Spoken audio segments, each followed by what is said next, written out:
우리는 가끔씩 키보드 배틀을 하곤 합니다. 이유야 뭐 여러가지 있겠죠. 저 새끼가 워낙 멍청한 개소리를 해서일 수도 있고, 납득이 안 되는 이유로 나를 까서일 수도 있고, 개미굴에서 사냥을 하는데 자리를 스틸해서일 수도 있습니다. 그런데 요즘 키배를 하다 보면 극한의 딜교 이득을 보는 사람들이 있어요. 네가 그렇게 생각할 수 있는데 왜 그런 거임? 이라고 물어보면, 아니 그것도 모르고 얘기를 하는 거야? 무식하면 좀 배우고 와 라고 하죠. 저는 그럴 때마다 꼭 이렇게 대답해줍니다. 세상 사람들이 멍청해서 네 얘기를 이해 못한 게 아니라 그 사람도 다 생각해봤는데 네 얘기가 개소리라고 생각한 거야 라고. 언제부터일까요? 사람들은 키보드 배틀을 넘어서 현실에서까지 나를 못 배운 사람 취급합니다. 특히 사회적으로 진보적인 발언을 내뱉는 사람일수록 나를 설득하려는 시도보다는 나를 무식한 새끼로 매도하려는 경향이 크죠. 이랬을 때는 개개의 사람에게 분노를 일으킬 뿐만 아니라 대화의 단절이라는 암흑으로 빠져들게 합니다. 이렇게 대화가 끝날 것 같으면 뭐하러 대화를 하겠어요? 페미니즘 공부해보셨나요? 못 배운 한남충 도태남 새끼. 혹시 국문학 공부해보셨나요? 민족혼도 없는 매국노 새끼. 뭐하러 내 주장의 근거와 논리를 넘어서 대화를 할까요? 말싸움에서 누구보다 빠르게 우위를 점할 수 있는데, 오늘 주제는 혐오의 시대,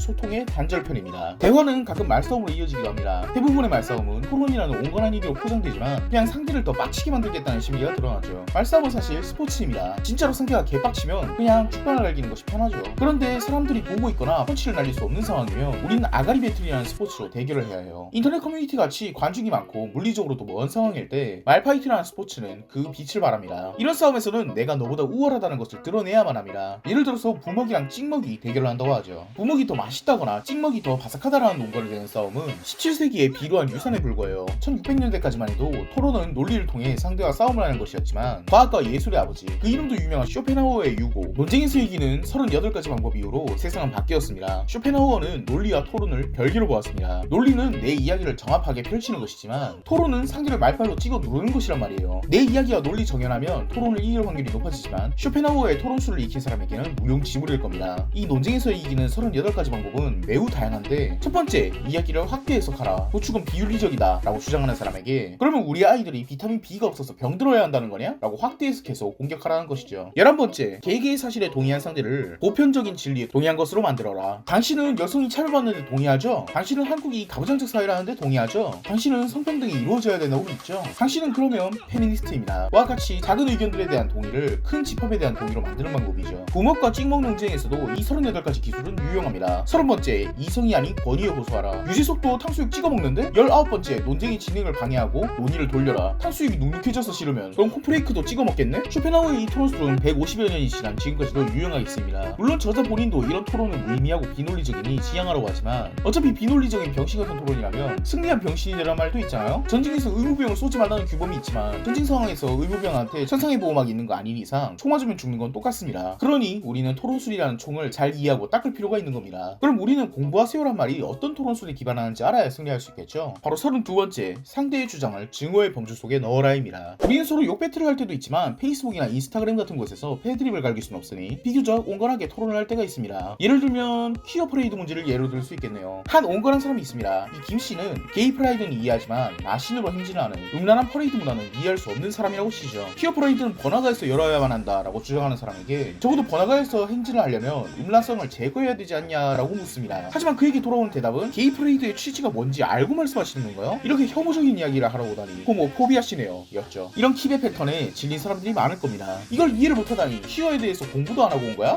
포비아 새끼. 상대의 주장을 증오로 치부해버리면 그 사람의 주장은 토론의 가치가 없는 것이 됩니다. 혐오를 혐오로 대응하겠다는 이야기에 학을 떼는 이유도 이것이죠. 애초에 너희들이 내 주장을 혐오로 단정 지은 것이잖아요. 분명 세상에는 헤이트 스피치라는 사람들이 있지만 어떤 사람도 내 의견이 헤이트 스피치라고 생각하는 사람은 없죠. 그럼 네가 하는 일이 혐오 행위인 이유를 알려주든지 왜 나를 그냥 혐오자로 단정 짓냐는 거죠. 그런데 공부하라고 하는 사람들에게도 나름의 이유가 있습니다. 토론에서 이기려고 이기적 들교를 걸기 위해 공부하라고 하는 사람도 있지만, 공부하세요 포비아 새끼야로 대화를 끊어버리는 이유가 있습니다. 첫 번째는 물론 실제로 포비아인 사람들이 있기 때문이죠. 토론이란 것은 생각보다 귀찮은 일이거든요. 시간과 체력을 모두 쏟아 부어야 하는 일인데 어차피 상대가 바뀌지 않을 상대라는 걸 알면 내가 상대에게 설명해온 모든 시간이 무의미하게 되고, 심지어는 뭐래 병신 새끼가 과몰입노 라는 말을 듣고는 상대와 대화를 할 수 있다는 환상이 꺾이는 경우가 왕왕 있죠. 실제로 말싸움을 해서 한쪽이 납득하는 경우가 얼마나 있나요? 자존심 때문이라도 주장을 굽히고 끝나는 경우가 더 많죠. 원래 말싸움이란 것은 상대를 설득하는 척하면서 듣고 있는 청중을 설득하는 겁니다. 그러니까 어차피 바뀌지 않을 상대에게 시간을 쏟느니 청중들을 가장 쉽게 설득할 수 있는 방법을 쓰는 거죠. 저 새끼 순 나쁜 새끼예요. 두 번째 이유는 정말로 상대와 나의 지식 수준이 다른 경우가 있기 때문입니다. 저는 학창시절에 법과정시 선생님과 말싸움이 붙은 적이 있습니다. 선생님께서 남녀라는 조어에서 여성이 뒤에 간 것을 보아 남성 우월적 사회가 묻어난 혐오적 단어라고 합성어라고 했었죠. 당시 저는 언어학과를 지망하고 있었기 때문에 남녀는 대등합성어이고 이음에서 니은으로 이어지는 발음이 매끄럽기 때문에 연함보다는 남녀가 발음하기 쉬워서 붙여진 것뿐이다 라고 이야기를 했지만 대등합성어라는 걸 모르시는 분이셨어요. 합성어는 앞에 나오는 것이 더 크고 뒤에 있는 것이 더 작은 것으로 아시는 분이셨죠. 제가 그럼 연놈은 여자가 더 높은 거고 암수는 암컷이 더 높은 거냐고 하자 나는 국어에 대해서 잘 모르지만 그런 사회 배경이 있었을 것이다. 선생님께서는 이렇게 말씀하셨고 저는 화를 못 참아서 그럼 국어에 대해서 공부를 하시고 국어에 대해서 논하세요 라고 맞받아쳤다가 크게 혼난 적이 있었죠. 세상에는 잘 모르는 분야에 대해서 쉽게 이야기하는 사람이 있고 그 부분에 대해서 마치 정설인 양 말하는 사람들이 있죠. 얼마 전에 유행했던 말 중에 나무위키 꺼라라는 말이 있듯 전문가들과 대화를 하면 성질이 뻗치는 경우가 많습니다. 나는 그 분야를 모른다는 것을 마치 훈정처럼 달고 잘 몰라서 그렇다라는 변명거리로 삼는 사람들 때문에 그 분야에 대해서 공부를 하고 대화를 하죠 라고 대응하게 되는 겁니다. 그런데 말이죠, 공부하세요에는 또 다른 효과도 있습니다. 상대보다 우월한 포지를 차지할 수 있다는 거죠. 상대는 모르는 주장을 나는 알고 있다는 시죠. 정말로 그 분야를 잘 알고 공부하라고 하는 사람보다 그 분야에 대해서 자기는 잘 모르면서 그저 지적으로 우월하다는 포지션을 잡기 위해 상대를 무식한 사람으로 만드는 경우가 많습니다. 일례로 네이버 뉴스 댓글창에 한 네티즌이 페미니즘을 공부하길래 여성학 사조를 쭉 공부하고 와서 한국의 페미니즘은 그 젠더 단론과 얼마나 비틀렸는지 이야기하자 그건 의미 없는 지식의 나열에 불과하다고 대응하는 짤이 돌았었죠. 결국 상대가 얼마나 그 분야에 공부를 했는지는 상관이 없는 거예요. 내가 이해한 것만이 진리이자 옳은 것이고 나보다 많이 공부한 사람은 의미 없이 지식만 가진 사람, 나보다 모르는 사람은 무식한 혐오자 새끼. 결국 공부하라는 얘기는 스노비즘에 가까운 지적 허영심을 근간으로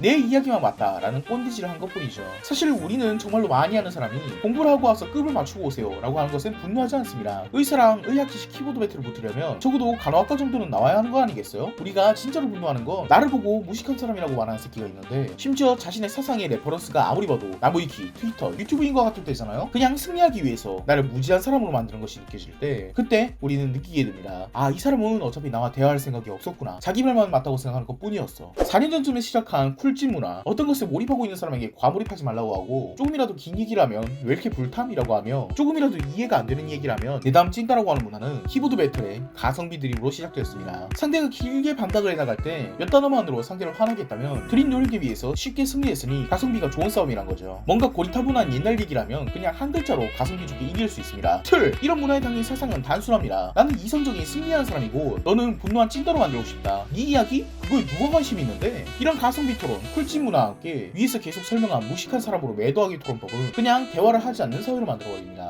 네가 알아서 공부하고 와 라는 상대에 대한 멸시는 그럴 거면 너랑 뭐하러 얘기하냐? 더 혐오해야지 로 귀결됩니다. 우리 사회는 분명히 전에 다른 사람들끼리 대화를 하기는 더 쉬워지고 문화 간의 장벽은 서서히 거쳐가는 추세이지만 역설적이게도 서로 간의 대화는 식어가는 중입니다. 저번에도 말했지만 어차피 내가 좋아하는 이야기만 해주는 정보의 홍수시대의 알고리즘 인터넷에서 내가 좋아하는 이야기는 너무 많고 남의 이야기는 관심 꺼버리잖아요. 그나마 관심을 가지고 대화를 해보려는 사람에게 포비아, 무식한 놈 같은 걸로 대응하기 일수라면 결국 다른 사상과의 대화는 없어지고 각자의 문화만이 골마가겠죠. 저번의 주제는 남성과 여성의 담론이 썩고 고르는 것에 집중했지만 이번엔 좀 더 광범위하게 사회의 소통 단절에 대해서 이야기해봤습니다. 언제나 결론은 그렇지만 정보화 시대가 소통을 단절시킨다니 참으로 아이러니한 일이 아닐 수 없습니다. 오늘 이야기는 여기까지입니다. 끝까지 봐주셔서 감사합니다.